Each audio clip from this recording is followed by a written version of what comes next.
Hello everyone. कल शाम दिल्ली में एक ब्लास्ट होता है। इस दर्दनाक हादसे में 8 लोगों की जान चली गई है और 24 लोग घायल हैं।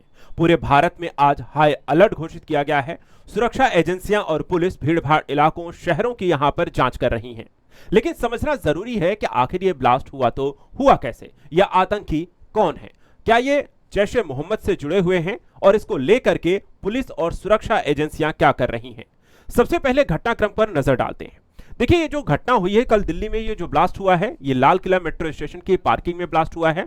ये जो तस्वीर आप देख रहे हैं यहीं पे ब्लास्ट हुआ है। ये जो रेड सर्कल के एरिया को आप देख रहे हैं, चलती हुई कार में ये ब्लास्ट हुआ था। i20 कार बताई जा रही है। जिस जगह पे ब्लास्ट हुआ था उससे अगर आप 300 मीटर की दूरी पर यहाँ पे देखें तो ये लाल किला है, जहां पर अच्छी खासी भीड़भाड़ रहती है। लोग मेट्रो स्टेशन से निकलते हैं, जो अलग अलग जगहों पर जो सुबह से जाते हैं, जॉब करते हैं, उसके बाद वापस आते हैं। इसके अलावा लाल किले में काफी सारे यहाँ पे पर्यटक रहते हैं। तो एक भीड़भाड़ वाले इलाके को सिलेक्ट किया गया था। ये जानबूझ करके आप विस्फोट किया गया है, क्या इसकी यहाँ पे प्लानिंग थी? सुरक्षा एजेंसियां इसके बारे में क्या कहती हैं उसके बारे में डिस्कस करेंगे। लेकिन जो घटना हुई है उसको थोड़ा समझते हैं। देखिए, जो अब तक का डेटा है उसमें यह कहा गया है कि 8 लोगों की मौत हो चुकी है, 24 लोग घायल हो चुके हैं। कहा यह भी जा रहा है कि मौतों का आंकड़ा बढ़ सकता है। जिन लोगों की मौत हो चुकी है या जिनका अभी इलाज चल रहा है उन्हें ले गए हैं LNJP अस्पताल में। सारी चीजों वहां पर देख रेख चल रही है। इसके अलावा अगर देखें तो दिल्ली के ब्लास्ट के बाद दिल्ली के कई सारे भीड़भाड़ वाले इलाकों और देश के अन्य राज्यों और क्षेत्रों को भी हाई अलर्ट घोषित किया गया है। इसमें अगर हम बात करें तो लाल किले और चांदनी चौक को सील कर दिया गया जहां यह ब्लास्ट हुआ है।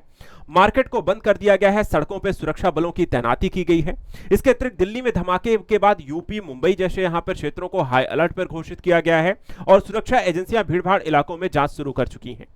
इसके अलावा देखा जाए तो अभी कुछ समय पहले ही जो न्यूज आई थी कि फरीदाबाद में करीब 2900 किलो अमोनियम नाइट्रेट को पकड़ा गया था और 2 यहां पर उससे जुड़े हुए आतंकियों को पकड़ा गया था। जांच एजेंसियां जो हैं इन दोनों घटनाओं को जोड़ करके देख रही हैं, क्योंकि इनका तीसरा जो आतंकी था या साथी था वो फरार था, जो कि कल यहां पे बताया जा रहा है कि घटना में यहां पर शामिल था। इसके अलावा देखा जाए तो साजिश के तौर पर भी सुरक्षा एजेंसियां इसकी जांच कर रही हैं कि सिर्फ क्या ये एक लोकल ब्लास्ट है जो यहां पर किया गया है, या फिर इसमें यहां पर विदेशी यहाँ पे जो आतंकी हैं जैसे मोहम्मद जैसे संगठन है, क्या उनके साथ यहाँ पे कनेक्शन है। तो पूरी दिल्ली जो है इस समय सुरक्षा एजेंसियों के द्वारा जांच की जा रही है। हड़कंप मच चुका है कि आखिर ये घटना हुई तो हुई कैसी। ये भी यहाँ पर बताया जा रहा है कि हड़बड़ी में ये दिल्ली प्लान बनाया गया था जो दिल्ली ब्लास्ट में हुआ है। फरीदाबाद में क्योंकि पुलिस और सुरक्षा एजेंसियां छापे मार रही थी, कई सारे लोगों को यहाँ पर पकड़ कर रही थी, साथ ही जो हथियार इत्यादि थे वो पकड़े गए थे। और ऐसे में पैनिक होकर जो बाकी के उनके साथी थे, कल उन्होंने ये दिल्ली का प्लान बनाया और चलती हुई कार में ये विस्फोट किया है। कहा यह भी जा रही थी, ये i20 जो कार यहाँ पर है इसमें जो लोग यहाँ पर सवाल थे, तो लाल किला जो कार ब्लास्ट आप कह सकते हैं कि फरार जो आतंकी था डॉक्टर मोहम्मद उमर, वो भी यहां पर इस गाड़ी में मौजूद था और उसकी यहां पर मौत हो चुकी है। पूरी घटनाक्रम को अगर मैं आपको समझाऊं कि हुआ कैसे सारी चीजों के घटनाक्रम को, तो थोड़ा इस तरह कहानी के रूप में समझते हैं। देखिए, दिल्ली में लाल किले के पास जो धमाका हुआ, इसमें जो कार शामिल थी वो थी i20 कार। इसमें एक तेज धमाका होता है, 9 लोगों की एक और यहां पर देखा संख्या बढ़ चुकी है, 9 लोगों की मौत हो चुकी है। 10 से ज्यादा गाड़ियां जली हैं, 20 से ज्यादा घायलों को LNJP अस्पताल में इलाज यहां पर चल रहा है। इसके अलावा देखा है कहां हुआ है, तो दिल्ली में लाल किला मेट्रो स्टेशन के गेट नंबर 1 के पास ये ब्लास्ट हुआ है। यह जगह चांदनी चौक और लाल किले के करीब है जहां रोजाना हजारों लोग घूमने फिरते हैं। इसके अतिरिक्त क्या कब हुआ है, तो जो मीडिया रिपोर्ट यहां पर बताती है कि कार में जो धमाका हुआ है वो 10 नवंबर की शाम 6:52 बजे के आसपास हुआ और दिल्ली फायर डिपार्टमेंट को जो कॉल की गई थी वो 7:16 पर गई। इसके बाद अगर हम देखें तो कौन प्रभावित हुआ है इससे, तो वहां पे आसपास अगर हम देखें जो स्ट्रीट वेंडर्स थे, जो खरीदारी करने वाले लोग थे, जो घटनास्थल से लोग गुजर रहे थे, वो इस यहां पर ब्लास्ट के चपेट में आ गए हैं। और रिस्पांस टीम की बात करें तो यहां पर दिल्ली पुलिस है, special cell, fire brigade, NSG, bomb squad इत्यादि जो यहां पर एजेंसियां हैं वो पहुंच गई हैं, जांच लगातार कर रही हैं इस क्षेत्र को लेकर के। इसके अलावा ये ब्लास्ट हुआ क्यों है, तो कारण यहां पर अभी पूरी तरह से स्पष्ट नहीं है, जांच चल रही है। 2 तरीके की थ्योरी यहां पर पहले शुरू में बताई गई कि ये हो सकता है कि CNG में ब्लास्ट लगा हो, CNG जो लगी रहती है उसमें ब्लास्ट हुआ हो, उसके कारण ये हो गया है, या फिर यहां पर एक टेरर एंगल यानी कि जानबूझकर एक ब्लास्ट किया गया है। तो एजेंसियां यहां पर जांच कर रही हैं, लेकिन जो अभी निकल के आ रहा है कि आतंकी घटना के तौर पर यहां पर इसके पुख्ता होने के चांसेस ज्यादा हैं। इसमें दो आतंकियों को देखा जाए तो 9 नवंबर को पकड़ा गया था।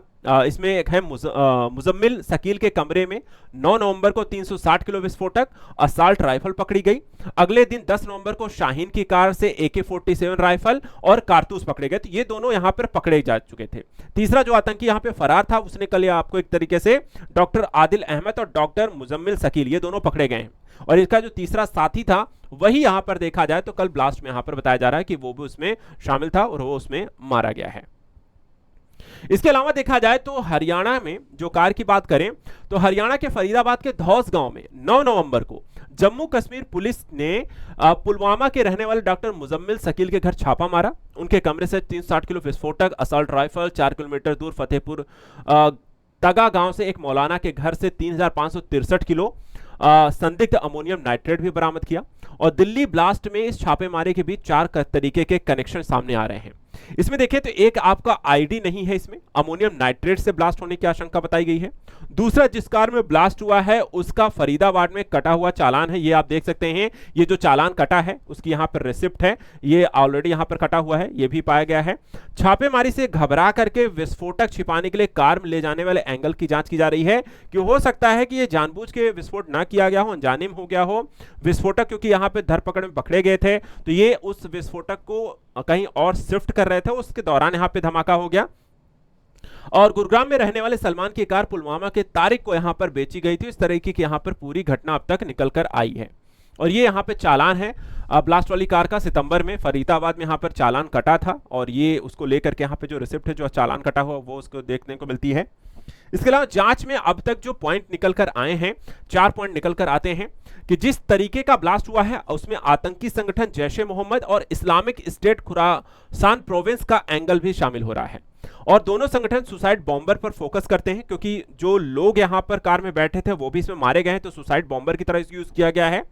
तो ब्रेन वॉश कर आतंकी हमले कराते हैं, जांच एजेंसियां इस एंगल को देख रही हैं। दूसरा, इस बात की भी आशंका है कि धमाका पहले I-20 कार में ना होकर किसी और गाड़ी में हुआ हो, और ऐसा इसलिए क्योंकि अमोनियम नाइट्रेट में तभी धमाका हो सकता है जब उसकी मात्रा कई टन में हो या फिर उसमें आग लग जाए। और इसलिए यहां पे इस एंगल को भी ध्यान में रखा जा रहा है कि पहले किसी दूसरी गाड़ी में CNG ब्लास्ट की वजह से या संदिग्ध गाड़ी में ब्लास्ट हो गया हो। तीसरा, यहां पर ब्लास्ट के बाद पीड़ित बुरी तरह जल गए हैं। इससे आशंका है कि ब्लास्ट आईडी की वजह से नहीं हुआ है, इसमें भारी मात्रा में अमोनियम नाइट्रेट का इस्तेमाल हो सकता है। अमोनियम नाइट्रेट में धमाके से 50 से 100 मीटर तक भारी नुकसान हो सकता है, जैसे इस घटना में यहां पर देखा गया है। और चौथा यह है कि ब्लास्ट के बाद 10 मिनट में ही Delhi crime branch, special cell, local police मौजूद थी मौके पर। इसके बाद NIA, NSG, फॉरेंसिक टीम वहां पर पहुंच गई है। इस केस में फॉरेंसिक सबूत सबसे अहम है और धमाके की असली वजह का यहां पर अब तक पता नहीं चला है। इसके अतिरिक्त देखा है ये पहली घटना नहीं है जो दिल्ली में ब्लास्ट हुआ है। दिल्ली में अगर हम बात करें पिछले 20 सालों में ऐसे बम ब्लास्ट की घटनाएं देखने को मिली हैं। 1997 में लाजपत नगर ब्लास्ट में 13 लोगों की मौत हुई थी, 30 से ज्यादा लोग यहां पर घायल हुए। 1998 में करोल बाग गैफ्टी मार्केट ब्लास्ट हुआ था, जिसमें 17 से ज्यादा मौतें हो गई थी। इसके बाद 2001 में संसद भवन पर हमला हुआ था, विस्फोट, गोलीबारी, सुरक्षा बल सहित 9 लोगों की मौत हुई। 2005 में सीरियल ब्लास्ट हुआ सरोजनी नगर, पहाड़गंज और गोविंदपुरी में। 29 अक्टूबर 2005 3 धमाके हुए, 60 से अधिक मौतें हुई, 200 लोग घायल हो जाते हैं। 2008 में देखा दिल्ली सीरियल ब्लास्ट, 13 सितंबर 2008 को Connaught place, Karol Bagh, India gate, 12 खंभा रोड सहित 5 स्थानों पर 26 लोगों की मौत होती है, 100 लोग घायल होते हैं। 2008 में मेहरौली ब्लास्ट हुआ था, 27 सितंबर को 2 लोगों की मौत होती है। 2011 में दिल्ली हाईकोर्ट ब्लास्ट हुआ, 7 सितंबर 2011 को गेट नंबर 5 के पास विस्फोट, 15 मौत हुई, 70 घायल हुए थे। और 2021 में इजरायली दूतावास के पास मामूली धमाका, 29 जनवरी 2000 कोई गंभीर नुकसान नहीं हुआ है। तो इस तरह की घटनाएं लगातार दिल्ली में हुई हैं और इसको लेकर के अब सुरक्षा एजेंसियां जांच कर रही हैं। इसको लेकर के देखा जाए तो सरकार को, सुरक्षा एजेंसियों को लेकर के लगातार प्रयास करने होंगे कि दिल्ली जैसा क्षेत्र जो कि सभी प्रकार की संस्थाओं का केंद्र बिंदु है और उस क्षेत्र को कितना सुरक्षित बनाया जा सकता है।